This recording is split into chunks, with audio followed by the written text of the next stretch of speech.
Glover Show, BMoreNews.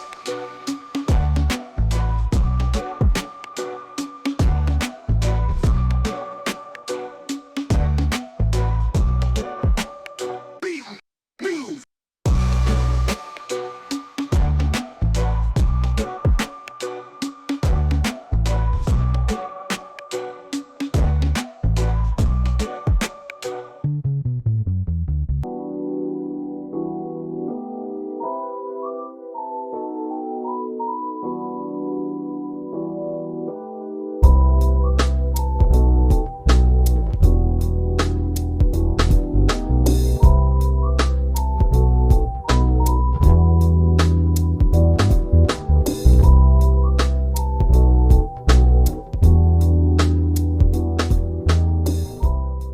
Hi, my name is J. Wendell Gordon, the Warrior Lawyer. I have an office downtown Baltimore City. I practice in the area of criminal defense, personal injury, civil rights, and medical malpractice. If you need a good attorney, get Gordon on the phone.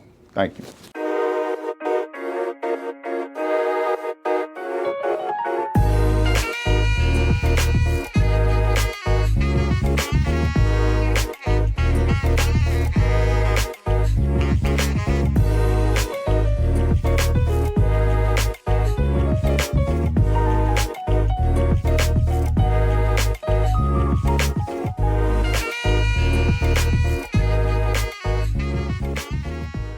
Doni Glover Show, BMoreNews.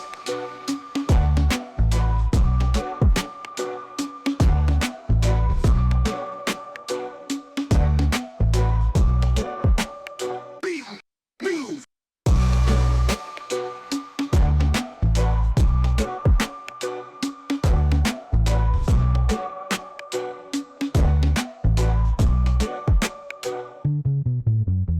I'd like to welcome you to the Doni Glover Show. We have with us the incomparable legal mind extraordinaire. A lot of you don't know that before he was a lawyer, before he was a judge, he was an engineer, MIT grad, and he's a great parent. My man, Mr. Billy Murphy. How you doing? Thank you, man. How you doing? I'm glad I've been one of your fathers. Yes. What's the word? Well, life is divine. Mm-hmm. I feel blessed. Okay. Do you think the Afro has put on a spectacular event here? Oh, I don't know who else can get out this many folks, and there's a waiting list of about 200, I think. And so that's how many people couldn't get in. Look, one of the things I want to thank you for is always answering the phone. Most recently, I introduced a young law student to you, and you took the call. Why do you take the call? Well, because first of all, you're special. You are a Baltimore institution. You deliver the integrity and brand it as news. And you tell people what's going on that is extremely important. You don't deal in gossip or anything like that. It's serious business with you. And so I have to respect you. I can't help it. I was with a young man.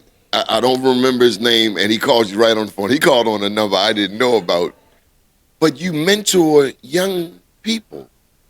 It's fun. But you don't have to. It's fun. I do it because it's fun. Why do you care? We have to develop the next generations of leadership because we haven't done that good a job. And we have to help these kids understand what it takes to be a leader and what it takes to be at the top of whatever you choose to be. And so I want to inspire them to become excellent, not VG, not G, but excellent, A. And that's fun to do. You know my favorite picture of you? What? At the Obama fundraiser. You threw a fundraiser for Obama. Zach sent it to me. Well, you know, he's my guy. But you've helped a lot of politicians. Everybody knows they got a knock on your door. Mayors, governors. Well, you know, I'm far down on the list, and so they don't have to really worry about talking to me. Okay, tell them what happened when you brought home a 95. My mother said, son, why are you smiling? I said, Mom, it's a 95. She said, you must not know what a 95 is. I said, oh, Mama, okay, what's a 95? She said, it means you could have gotten 100, but you didn't do all the work. Son, don't bring me any more 95s. And I didn't. I got to tell you another story. And I ain't trying to make you sad. This is actually funny. You know, I went to the Middle East with your brother, Mm-hmm. and he took me Arthur. all over Jordan. It opened my eyes. I thought I knew something about politics. How was it growing up with Arthur? What are your memories? Well, Arthur and I didn't really spend a lot of time until I came back from college because I was 7 years older than Arthur. And so I had to get to know him after graduating from college. And he ran both of my campaigns. He ran my campaign for judge. Well, actually, he ran three of my campaigns. He ran my campaign for House of Delegates in East Baltimore. He ran my campaign for judge of the circuit court, which was successful. And he ran my campaign for mayor, where I got my ass whooped.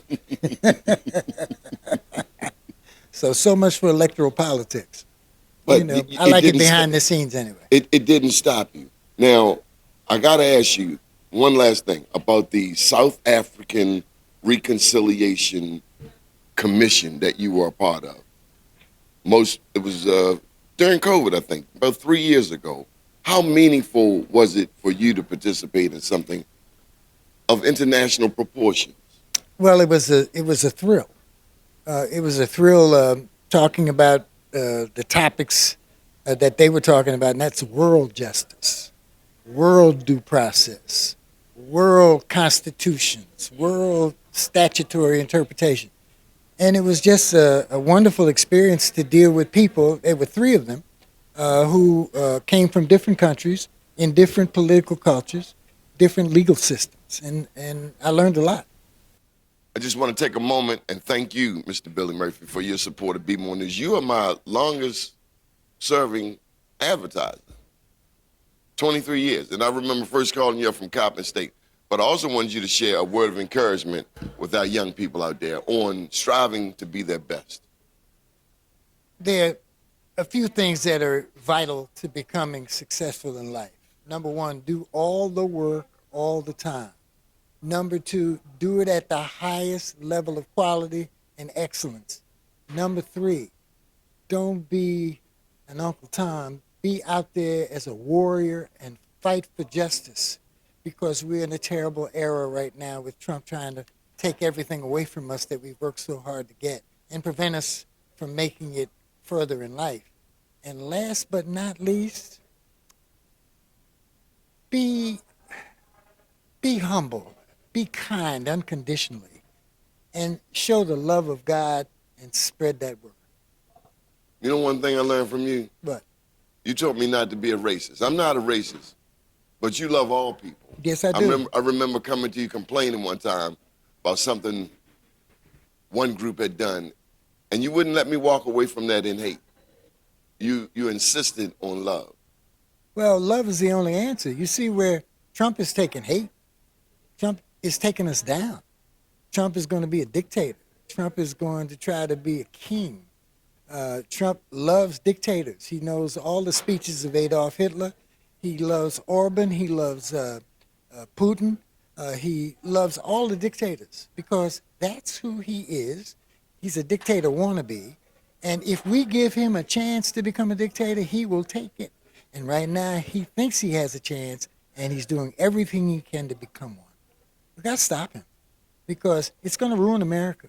It's going to keep us from being the number one regarded country in the world to something far less desirable and undependable. We can't have that.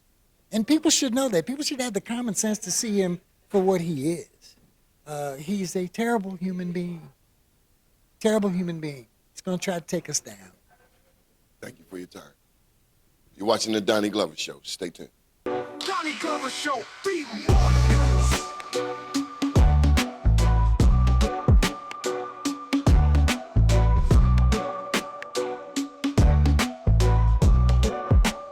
BMoreNews.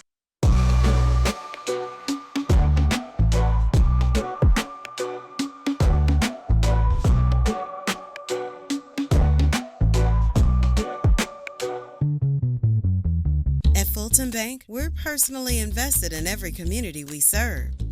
So sometimes we're big in small ways, like finding a way to get Crystal and Dan a mortgage before the baby arrived. Other times we're small in big ways, like local decision making and financial coaching that helped Fernando open his own shop. Fulton Bank, a community bank that's big and small in all the right ways. I was very fortunate and blessed to be able to purchase a house, and then in the meantime, walk into quite a bit of equity. Thank you so much, Calvin. You've been a blessing. I really, really have appreciated everything that you have done to, help me along on this journey, because I just believe that God orders our steps, and I'm just grateful that He brought you into our lives. That's it.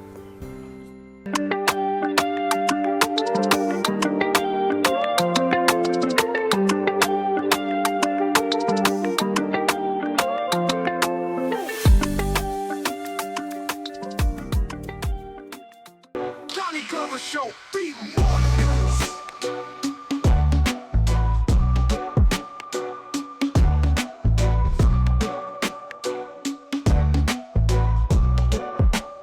BMoreNews.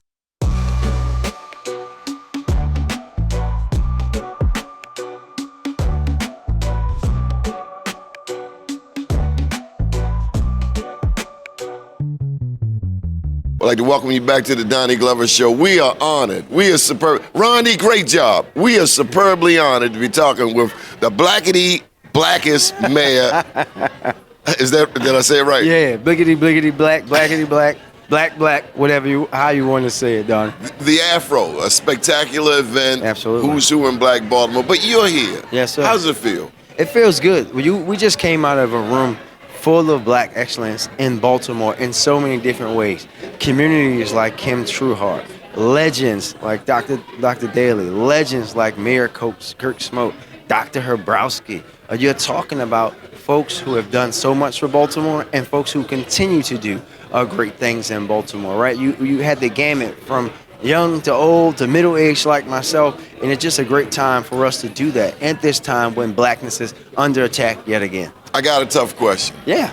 I go up Park Heights. I love Max's Caribbean Chicken. All at the top, yes, sir. Will these businesses have a shot come to Preakness? Well, yes, we want to continue, and especially as we move forward, right? We know that after this year, Preakness will leave for 2 years, and then it'll come back, and then the state will actually be running Preakness. And that, I think, allows the opportunity for the stuff that you've seen over the last 2 years. Because, Donna, you know this, right? The first time I, as someone who lived in Park Heights most of my life, went to Preakness was in 2019. And then when I was there last year and 2 years ago, I had people who I grew up with come up to me and say, Brandon, this is the first time that we felt like this was for us and not just happening around us. With all the restaurants that folks that were there serving food, black vendors, food vendors, we want to continue to see that grow. And as we go through this new transformation of Pimlico, the governor and other folks have been very clear that it has to be inclusive of folks who have been in Park Heights working for a long time. I've been wanting to tell you publicly that I'm proud of your move with P. David Bramble. Yes, sir. Thank you. Nobody said anything about the harbor for 20 years. No, the they did gallery not. was dead, the pavilions were dead, and a man who looks like us stepped up to the plate. Can you tell us about that? Well, listen, it was an important thing for me. When I came into office, Donna, there were 2 shopping centers that I wanted to see get out of the owner's hands and into the new hands. Harbor Place was one, Emerson Village was another, right? And like you said, both of them have been deteriorating for years. But in the case of the harbor, you had ample opportunity for everybody that was in my chair and others to do something about what was happening there. I said to the city solicitor that I wanted to find a way to get it out of their hands. We were able to get it in receivership court. And this is where I want to be very clear about, and I know the Donnie Glover Show knows this, but folks said like, oh, you had certain media outlets saying the mayor gave it to his friend.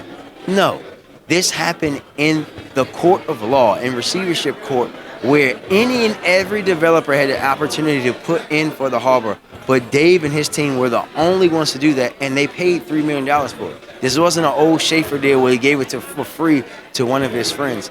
But you're talking about Dave and a company, MCB, who does development all over the city, right? But all over the country. Yes. Of folks who are professional, who understand the new way of what we have to do. But also, he has the understanding of Baltimore because he's lived here his whole life. So when you do that, that's doing this the right way. Just know that I'll be here serving the city of Baltimore. Maybe I'll be teaching at Morgan and Coppin. Maybe I'll be working with black elected officials around the country. Maybe I'll be focusing nationally on with organizations who will focus on gun violence and building community violence intervention work around the country. I'm not tying myself to anything, but whatever I'm doing, I'm going to be serving Baltimore and my people. Donnie Glover Show, BMoreNews.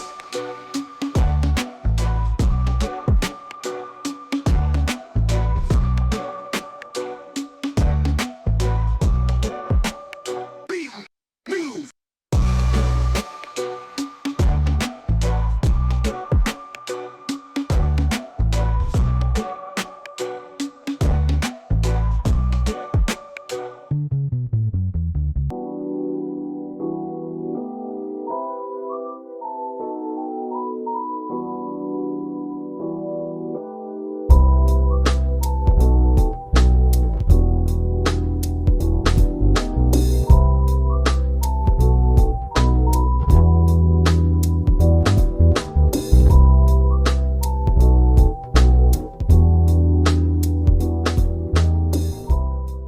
Hi, my name is J. Wendell Gordon, the Warrior Lawyer. I have an office downtown Baltimore City.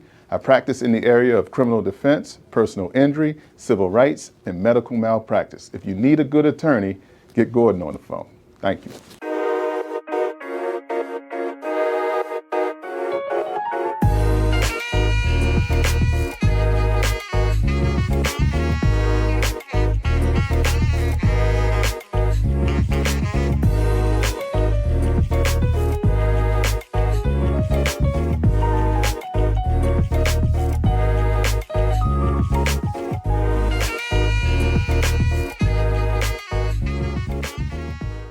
Donnie Glover Show, BMoreNews.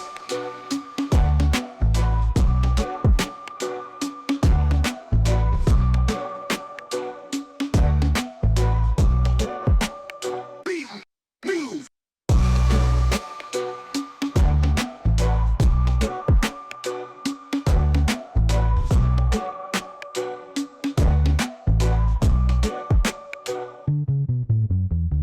I'd like to welcome you to the Donnie Glover Show. We have with us the one and only delegate, N. Scott Phillips, Esquire. You only gonna get that kind of love here. I appreciate that, Donnie Glover. You my man. Hey, listen, we go back to 1995. Yes. I think it was household finance. That's exactly right. And you gave me a scholarship, a check up Mondawmin Mall. And then you said, you gotta learn about this organization, Black Professional Men. And I didn't know anything about Drew, Edwin, or these other cats you found it. Since then we've had Omar, Teddy, Ricky Smith. Bob Ingram, God rest his soul. And now you're a delegate. Hey, man. Where do we start? How was your session? Signing dies over. Signing dies over. Session is good. I've had about 48 hours to reflect.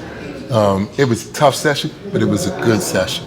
As I look at influence and the power of African Americans and a number of things that got done that wouldn't have gotten done had it not been for the power of putting people in place. Yes. You know, Scott, I remember you were kind of, you were strategic in your steps when you first got into politics. This was what, year three? Year three. Wings are spreading a tad. Know where the bathroom is. Yeah, I figured that one out. How does it help your work? You've been a lawyer for small businesses. I know Jimmy Britton is one of your favorite small businesses. You've worked for years to position these businesses. How is it now working from the policy side, the legislative side? So that's a good question. Let me just tell you, I'm gonna give you two examples.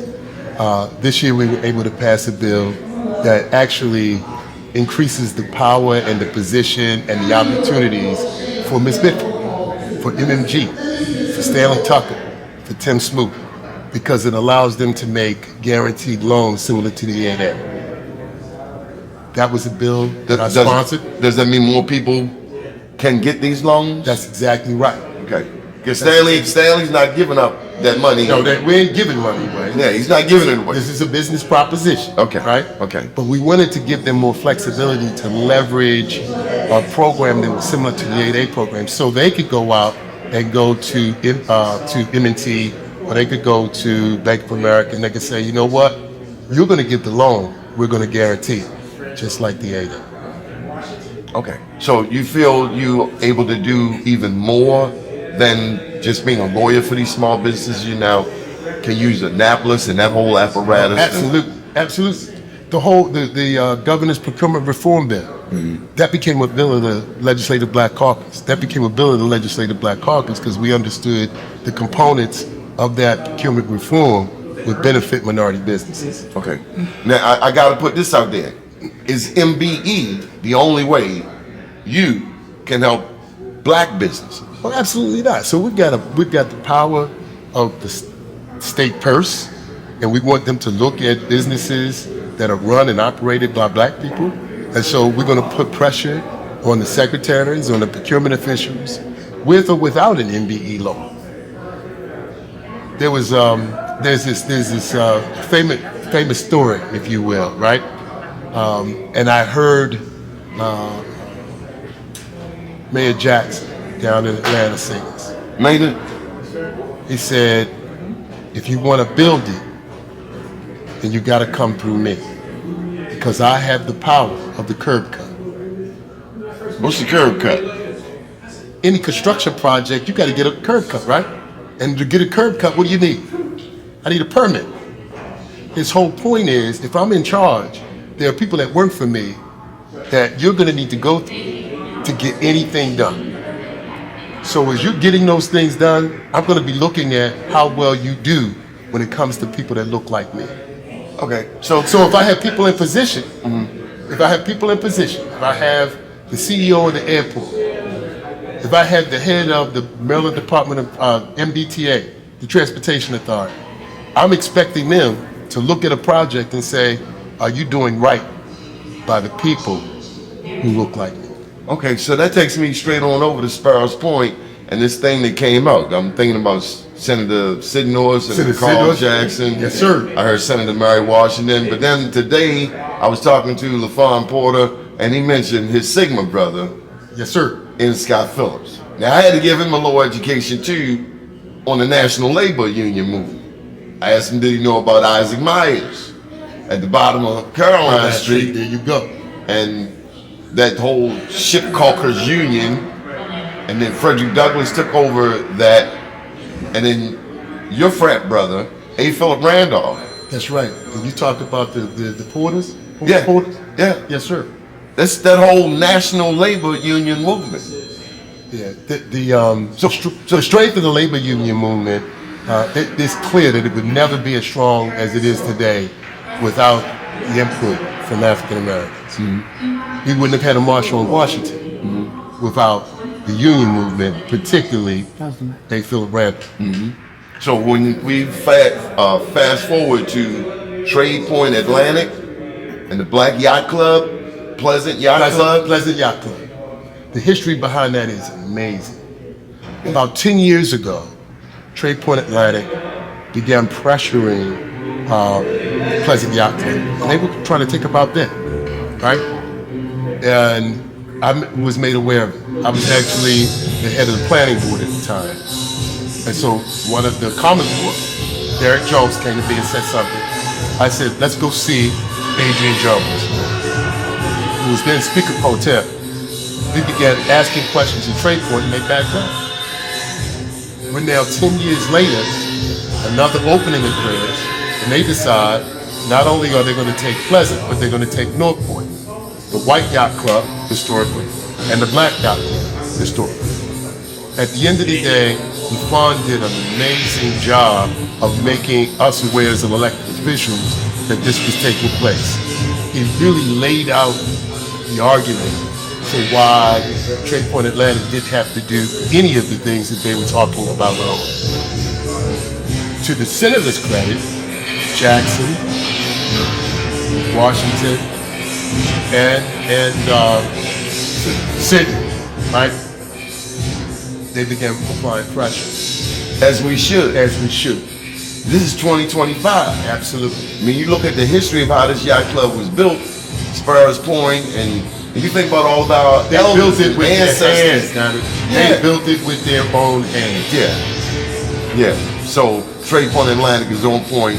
And we gotta acknowledge Derek Jones. This is done by a poet Exactly. and a film director. Absolutely. And he's big on supporting BMoreNews, just like you have been over the years. Yes, sir. So, So, Daddy, let me Yes. just say this because I don't want to get away Yes. from here without saying this.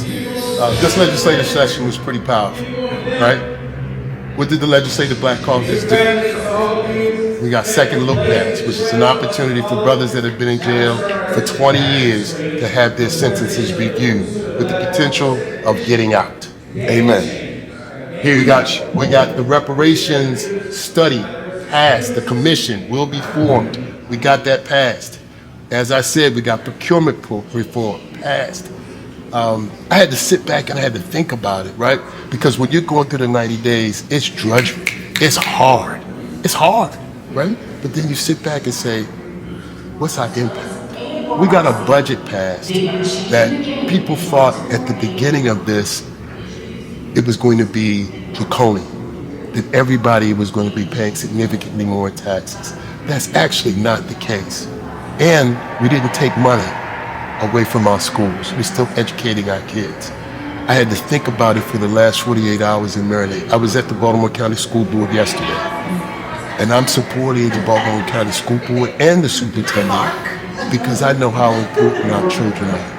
I left there last night quoting my friend Elijah Cummings. And I said, whatever we can, whether it's this focus on Pleasant Yacht Club, because that's our history, whether it's the focus on reparations, because potentially that's our history and our future, whatever we do, always have to remember everything we do, that this is about our children. Because our children are the messengers for sins for future leaders. And that's what I'm all about right now. Good deal. Big up to your family for Big up to supporting you, you. And let's keep it going. Always, my brother. Yes, sir.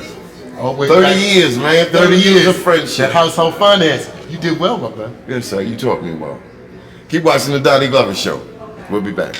Donnie Glover Show, BMoreNews.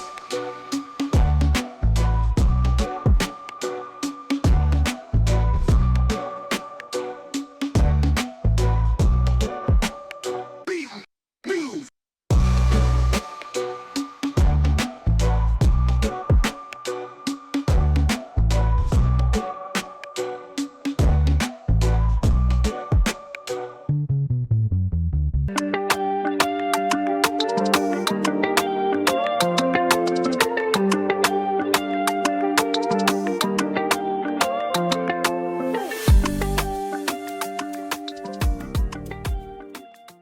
Donnie Glover Show, BMoreNews.